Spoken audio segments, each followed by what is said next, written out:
Now Jacob dwelt in the land where his father was a stranger, in the land of Canaan. This is the history of Jacob.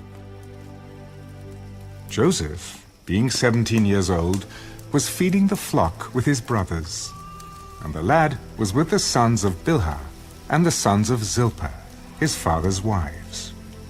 And Joseph brought a bad report of them to his father. Now Israel loved Joseph more than all his children, because he was the son of his old age. Also, he made him a tunic of many colors. But when his brothers saw that their father loved him more than all his brothers, they hated him and could not speak peaceably to him. Now Joseph had a dream, and he told it to his brothers, and they hated him even more.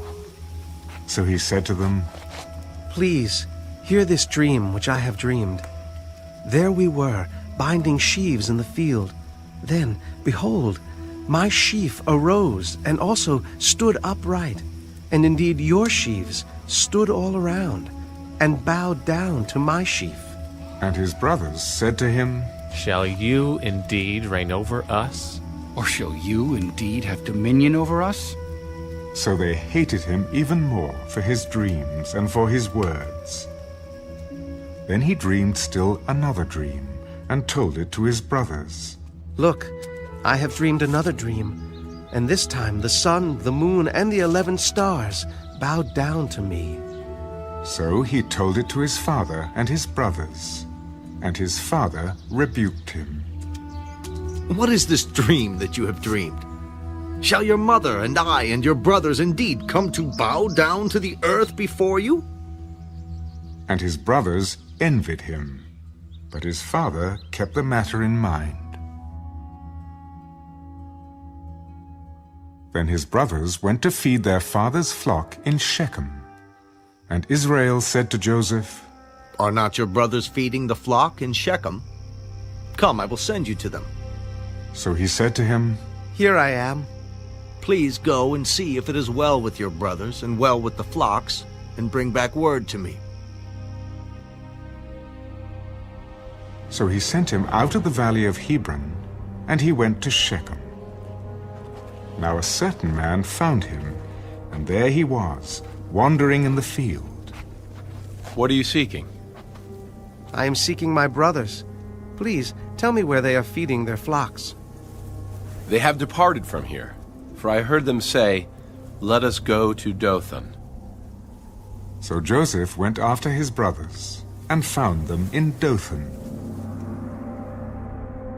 Now when they saw him afar off, even before he came near them, they conspired against him to kill him. "Look, this dreamer is coming." Come, therefore, let us now kill him and cast him into some pit, and we shall say, 'Some wild beast has devoured him.' We shall see what will become of his dreams." But Reuben heard it, and he delivered him out of their hands. "Let us not kill him. Shed no blood, but cast him into this pit which is in the wilderness, and do not lay a hand on him." That he might deliver him out of their hands, and bring him back to his father. So it came to pass, when Joseph had come to his brothers, that they stripped Joseph of his tunic, the tunic of many colors that was on him. Then they took him and cast him into a pit. And the pit was empty, there was no water in it. And they sat down to eat a meal. Then they lifted their eyes and looked, and there was a company of Ishmaelites coming from Gilead with their camels, bearing spices, balm, and myrrh, on their way to carry them down to Egypt. So Judah said to his brothers, "What profit is there if we kill our brother and conceal his blood? Come and let us sell him to the Ishmaelites, and let not our hand be upon him, for he is our brother and our flesh." And his brothers listened. Then Midianite traders passed by, So the brothers pulled Joseph up and lifted him out of the pit and sold him to the Ishmaelites for 20 shekels of silver. And they took Joseph to Egypt. Then Reuben returned to the pit, and indeed Joseph was not in the pit, and he tore his clothes, and he returned to his brothers. The lad is no more. And I, where shall I go? So they took Joseph's tunic, killed a kid of the goats, and dipped the tunic in the blood.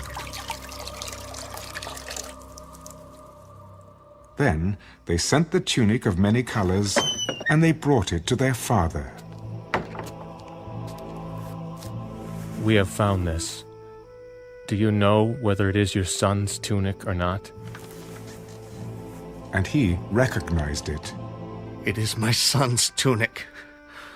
A wild beast has devoured him. Without doubt, Joseph is torn to pieces. Then Jacob tore his clothes, put sackcloth on his waist, and mourned for his son many days. And all his sons and all his daughters arose to comfort him. But he refused to be comforted. For I shall go down into the grave to my son in mourning. Thus his father wept for him. Now the Midianites had sold him in Egypt to Potiphar, an officer of Pharaoh and captain of the guard.